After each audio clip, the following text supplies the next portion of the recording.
Hello guys, हम पढ़ने वाले 10th क्लास की बायोलॉजी का इंपॉर्टेंट क्वेश्चन जिसका नाम है जनसंख्या विस्फोट। क्या है जनसंख्या वृद्धि से होने वाली हानियां तथा बचाव का संक्षेप में वर्णन कीजिए। या फिर पूछता है मानव जनसंख्या वृद्धि से उत्पन्न समस्याएं, ये 4 हानियां बताइए। या फिर मालूम करता है जनसंख्या वृद्धि का मानव समाज पर दुष्प्रभाव पर संक्षिप्त निबंध लिखिए। तो जनसंख्या वृद्धि के ऊपर जो भी क्वेश्चन आए आपको यही लिखना है। काफ़ी ईजी है, देखिए ये हाई स्कूल और 10th के लिए दोनों के लिए इंपॉर्टेंट है।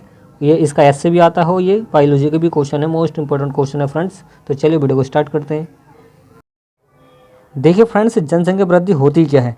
किसी क्षेत्र विशेष में, मतलब कोई स्पेशल क्षेत्र, कोई एरिया है जिसका हमें पता है कितना एरिया है, वो किसी क्षेत्र विशेष में जनसंख्या का उस स्थिति तक बढ़ जाना, मतलब लिमिट से ज़्यादा बढ़ जाना जनसंख्या का, कि उस क्षेत्र में उपलब्ध जो खाद्य सामग्री होते हैं, मतलब खाने पीने का जो सामान होता है, वह जल, वहाँ पर जो जल होता है तथा अन्य प्राकृतिक संसाधन, जैसे प्राकृतिक संसाधन होते हैं, जैसे अच्छी मात्रा में O2 गैस, ऑक्सीजन गैस होना, तो इन चीज़ों का उस जनसंख्या के लिए अपर्याप्त हो जाना, मतलब क्या, उन इन संख्याओं का, मतलब इन चीज़ों का क्या है, कम हो जाना, जनसंख्या विस्फोट कहलाता है। उस एरिया में क्या कहलाता है, जनसंख्या विस्फोट, मतलब जनसंख्या ज़्यादा हो जाना और प्राकृतिक संसाधन और खाद्य सामग्री कम होना, क्या होता है, जनसंख्या विस्फोट कहलाता है। मतलब लिमिट से ज़्यादा जनसंख्या बढ़ गई है और खाने पीने की सामग्री जो है और प्राकृतिक संसाधन है उनका कम पड़ जाना, तो क्या कहलाता है, जनसंख्या विस्फोट कहलाता है।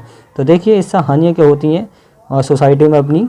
इससे निम्नलिखित प्रमुख हानियाँ, मतलब उत्पन्न समस्याएं होती हैं। देखिए कौन कौन सी होती हैं।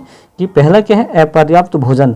सिंपल सी बात है कि जनसंख्या बढ़ गई तो अपर्याप्त भोजन, मतलब भोजन की कमी हो जाएगी, और जब भोजन की कमी होगी तो लोगों को कुपोषण होगा। कुपोषण क्या होता है, जिसका पोषण ठीक से ना हो उसको कुपोषण कहते हैं। तो कुपोषण हो जाता है, आदि के कारण बच्चों की मृत्यु दर तथा दुर्बल संतति उत्पन्न होना। मतलब क्या, बच्चों की मृत्यु हो जाती है और क्या दुर्बल संतानें उत्पन्न होती हैं, किसकी वजह से, जनसंख्या विस्फोट की वजह से। तो ये पहली समस्या है। तो दूसरी क्या है कि अपर्याप्त आवासों के कारण, मतलब क्या, जनसंख्या ज़्यादा हो रही है तो क्या होता है कि आवासों के कारण, अपर्याप्त मतलब जगह कम पड़ रही है, अपर्याप्त आवासों के कारण गंदे स्थानों पर रहना पड़ता पब्लिक को, जिससे अनेक बीमारियाँ फैलती हैं। सिंपल सी बात है कि क्या, जगह का कम पड़ जाना, जिससे कि जनसंख्या विस्फोट ज़्यादा हो जाती है तो जगह क्या, कम पड़ जाती है, और क्या होते हैं, वो गंदे स्थानों पर रहना चले जाते हैं। फिर इस तरीके से क्या, बीमारियां फैल जाती हैं उनके बीच में। तीसरा है कि अपर्याप्त वस्त्रों व संसाधनों के कारण विषम परिस्थितियों में, देखिए भीषण गर्मी व सर्दी में अकाल मृत्यु हो जाना।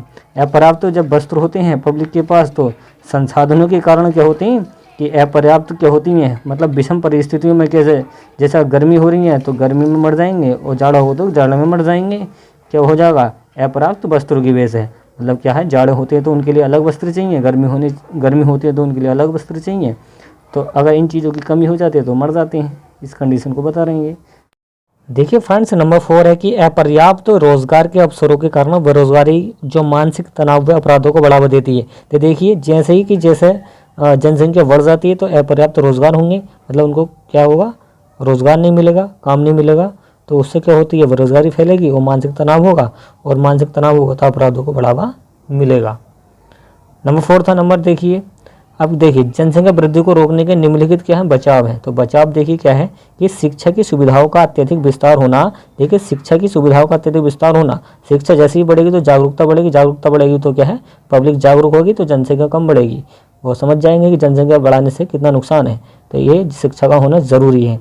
नंबर 2 है इसका, प्रति परिवार बच्चों की संख्या निर्धारित की जानी चाहिए। मतलब प्रति परिवार में कितने बच्चे होने चाहिए, 3 होने चाहिए, 4 होने चाहिए, 2 होने चाहिए, इसकी कंडीशन अप्लाई होनी चाहिए पूरे देश में। नंबर 3 है विवाह की आयु। क्या, विवाह की आयु स्त्रियों के लिए कम से कम 21 वर्ष होनी चाहिए और पुरुषों के लिए 25 वर्ष कर देनी चाहिए। तो ये भी अच्छा पॉइंट है। इससे 2-3 साल आगे बढ़ जाएंगे, जिससे कि कम टाइम मिलेगा बेबीज पैदा करने के लिए। ज़्यादा उम्र, मतलब कम उम्र में शादी हो जाती है तो ज़्यादा टाइम मिल जाता है बच्चे पैदा करने के लिए। तो ये कंडीशन भी लगनी चाहिए। नंबर 4 है गर्भपात को ऐच्छिक व सुविधापूर्ण बनाना चाहिए। मतलब जो गर्भपात होता है वो लेडीज़ के हिसाब से भी होने चाहिए, पुरुष के हिसाब से भी होनी चाहिए, मतलब दोनों की सहमति होनी चाहिए। तो गर्भपात को ऐच्छिक व सुविधापूर्ण बनाना चाहिए, मतलब इच्छा के अनुसार गर्भपात होना चाहिए।